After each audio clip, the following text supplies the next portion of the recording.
Hi everyone, welcome to central academy. I hope आप लोग अच्छे होंगे। तो आज हम इस वीडियो में लेकर आए हैं इंग्लिश पेडागोजी का कुछ मोस्ट इंपॉर्टेंट क्वेश्चन जो सीटेट के एग्जाम के लिए मोस्ट इंपॉर्टेंट है। तो आइए देख लेते हैं कि क्वेश्चन क्या है। फर्स्ट क्वेश्चन है, a child got admission to a new school.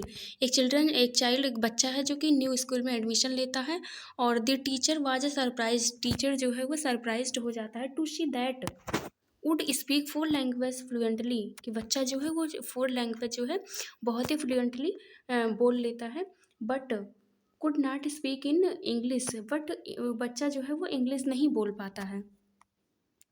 C is आ तो सी इज आ फर्स्ट ऑप्शन है लिंग्विस्टिक, दूसरा ऑप्शन है मोनोलिंगुअल और तीसरा ऑप्शन है बाईलिंगुअल और चौथा ऑप्शन है मल्टीलिंगुअल। तो फिर एक बच्चा जो न्यू स्कूल में एडमिशन लेता है और टीचर जो है वो फोर लैंग्वेज बोल लेता है, जबकि इंग्लिश नहीं बोल पाता है। तो बच्चा जो है वो कैसे है, तो ये है एक मल्टीलिंगुअल है। मल्टी मतलब कि एक से अधिक भाषा बोल लेता है, तो वो मल्टीलिंगुअलिज्म हुआ। तो हमारा राइट ऑप्शन क्या होगा? राइट ऑप्शन होगा जो है फोर ऑप्शन होगा। और मोनोलिंगुअल का मतलब कि जो है एक भाषा बोलता हो बच्चा, वो मोनोलिंगुअल। और बाईलिंगुअल जो है दो भाषा बोलता हो, वो बाईलिंगुअल होगा। और मल्टी जो दो से अधिक होगा तो मल्टीलिंगुअलिज्म होगा। तो जो बच्चा था वो मल्टीलिंगुअलिज्म में था क्योंकि वो फोर लैंग्वेज बोल लेता था। तो राइट ऑप्शन हमारा फोर्थ ऑप्शन होगा। सेकंड देखते हैं कि a teacher ask to student to read the text for information and create their own interpretation beyond the literal level. Which sub skill is the practicing in the school, in the class?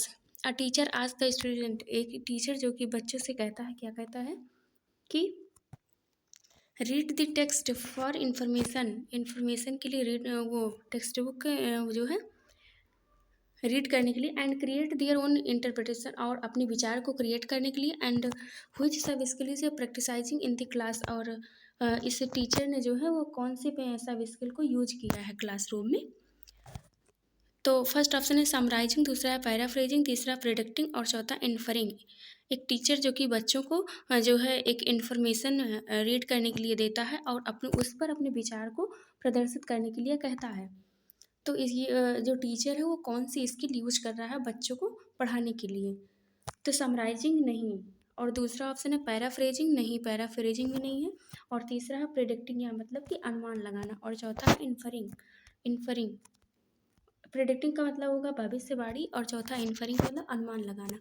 तो बच्चा जो है वो information को पढ़ेगा और अपने विचार जो है वो व्यक्त करेगा, तो वो इन्फरिंग अनुमान लगाएगा। तो हमारा राइट ऑप्शन कौन सा होगा? राइट ऑप्शन हमारा फोर्थ ऑप्शन होगा।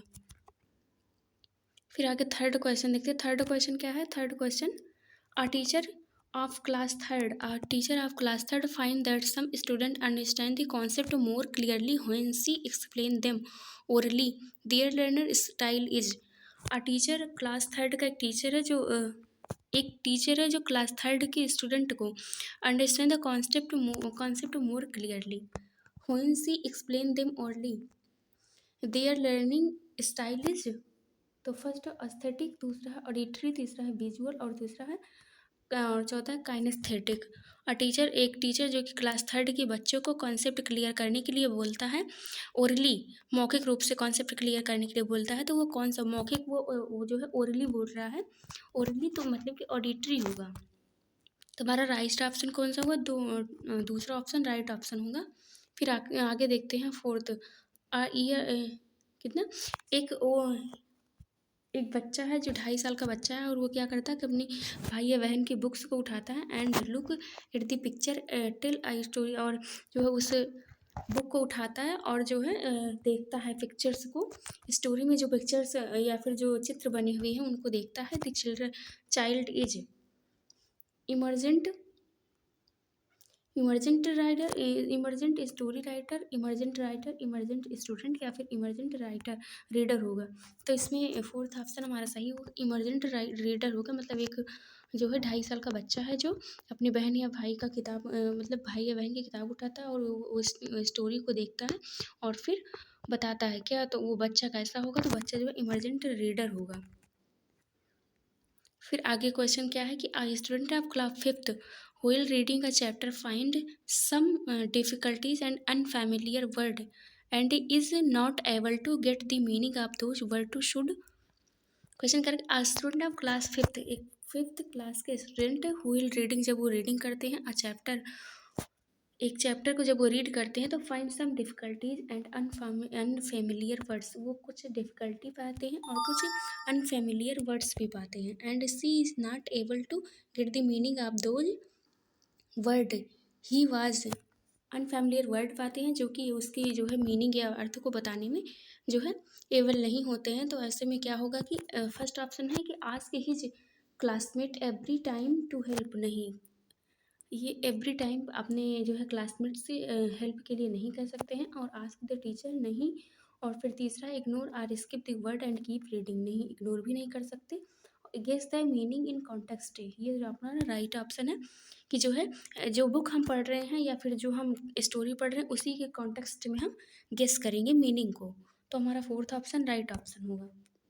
फिर सिक्स देखते हैं, story telling and listening is, story telling and listening मतलब स्टोरी कहना और सुनना। To story play an important role because, story story कहना और सुनना स्टोरी का एक इम्पॉर्टेंट रोल है।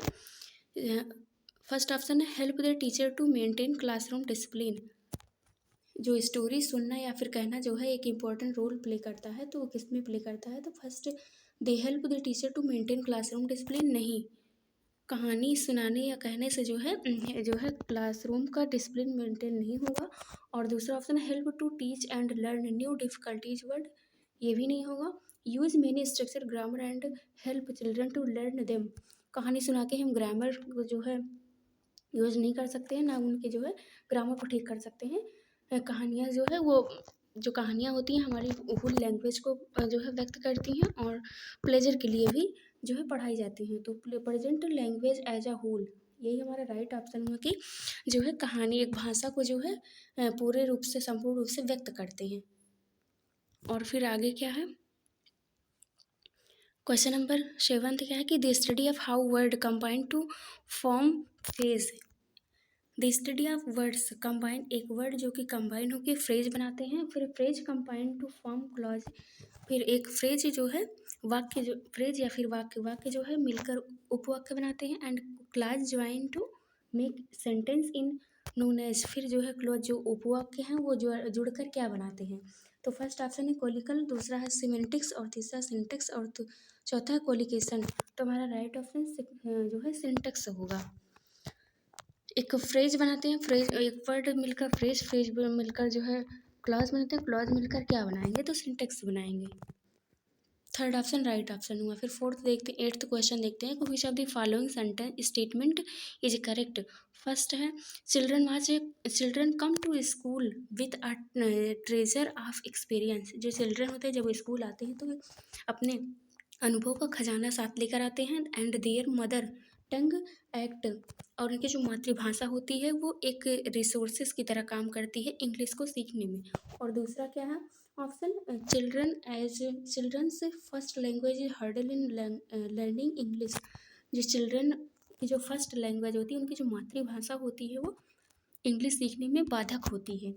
और तीसरा है it is difficulty to teach English as they use their first language in every aspects and ignore English, नहीं, इग्नोर नहीं कर सकते। और फिर तीसरा फोर्थ ऑप्शन है as a teacher you would like to give a list of English words on the very first day, नहीं, हमारा राइट ऑप्शन फर्स्ट ऑप्शन होगा कि चिल्ड्रन कम्स टू स्कूल, जो बच्चे जब स्कूल आते हैं तो वो जो है एक्सपीरियंसेस कुछ एक्सपीरियंस अपने साथ लेकर आते हैं अपने घर से, और वो जो एक्सपीरियंस लेकर आते हैं उनकी मातृभाषा के द्वारा जो है लर्निंग, मतलब कि उनकी मातृभाषा जो है एक स्रोत के रूप में काम करती है लर्निंग या फिर इंग्लिश को सीखने में। तो हमारा राइट ऑप्शन फर्स्ट ऑप्शन होगा। फिर आगे देखते हैं नाइन्थ क्वेश्चन क्या है कि एज पर Noam Chomsky theory, Noam Chomsky की थ्योरी के अनुसार the role of language acquisition device, जैसे हम एलईडी कहते हैं, help children. First option imitate the language spoken by adult, फिर दूसरा लर्न सेकेंड लैंग्वेज ईजिली, तीसरा communicate actively in second language, और फोर्थ है जनरेट ग्रामर रूल्स। तो हमारा राइट ऑप्शन क्या होगा? फोर्थ ऑप्शन होगा कि generate grammar rules. 10th question देखते हैं। 10th क्वेश्चन के according to national curriculum framework, जिसे हम एनसीएफ कहते हैं, according to NCF 2005, English in India that in a multilingual country. तो इंग्लिश क्या है मल्टीलिंगुअल कंट्री में, इंग्लिश एक ऐसी भाषा है भारत में। तो फर्स्ट है एन एसोसिएट लैंग्वेज, दूसरा फर्स्ट लैंग्वेज, और तीसरा अ फॉरेन लैंग्वेज, चौथा अ ग्लोबल लैंग्वेज। तो हमारा राइट ऑप्शन फोर्थ होगा अ ग्लोबल लैंग्वेज। इंडिया जो है वो इंग्लिश जो है इंडिया में एक ग्लोबल लैंग्वेज है। और फिर 11th क्वेश्चन देखते हैं कि इंग्लिश लैंग्वेज है या कॉन्सोनेंट साउंड्स। इंग्लिश लैंग्वेज के पास कितने कॉन्सोनेंट साउंड्स होते हैं? तो 24 कॉन्सोनेंट साउंड्स होते हैं। फिर आगे देखते हैं क्वेश्चन क्या है। 12th क्वेश्चन है कि that is a prerequisite to learning language. मतलब कि प्री रिक्वेस्ट मतलब कि शर्त, भाषा को सीखने की पहली शर्त क्या है? फर्स्ट ऑप्शन है मोटिवेशन, दूसरा रीडिंग स्टोरीज, तीसरा है knowing word and there meanings, और चौथा है नॉलेज ऑफ ग्रामर। तो भाषा सीखने की पहली शर्त मोटिवेशन है। जब मोटिवेशन होगा तो हम सीख पाएंगे भाषा को आसानी से। 13 क्वेश्चन देखते हैं कि which one of the following is not a language component. किस इसमें से एक लैंग्वेज कंपोनेंट कौन सा नहीं है? फर्स्ट ऑप्शन है स्ट्रक्चर, दूसरा है साउंड्स, और तीसरा है स्क्रिप्ट, और चौथा है वोकैबलरी। स्ट्रक्चर भी है और साउंड्स भी है लैंग्वेज कंपोनेंट में, और वोकैबलरी भी है, बट स्क्रिप्ट नहीं है। ये हमारा रॉन्ग आंसर हुआ, तो यही हमारा राइट ऑप्शन होगा। Third option right option, vocabulary है, साउंड्स है, स्ट्रक्चर है, बट स्क्रिप्ट नहीं है।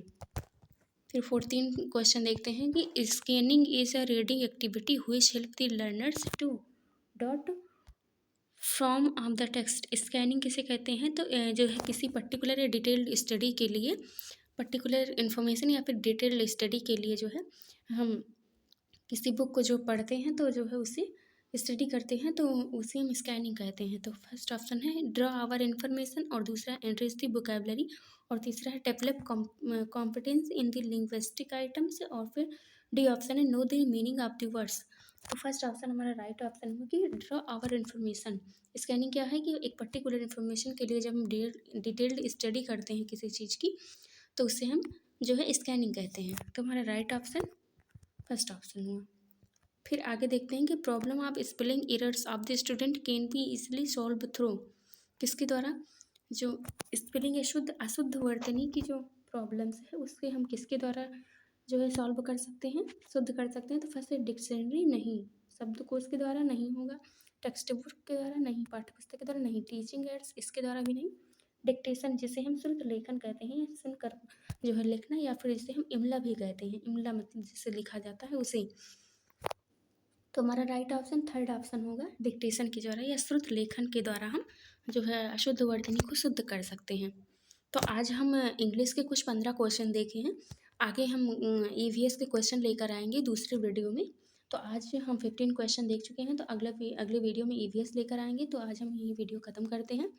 अगर वीडियो पसंद आया हो तो लाइक और सब्सक्राइब आप कर दीजिए। धन्यवाद।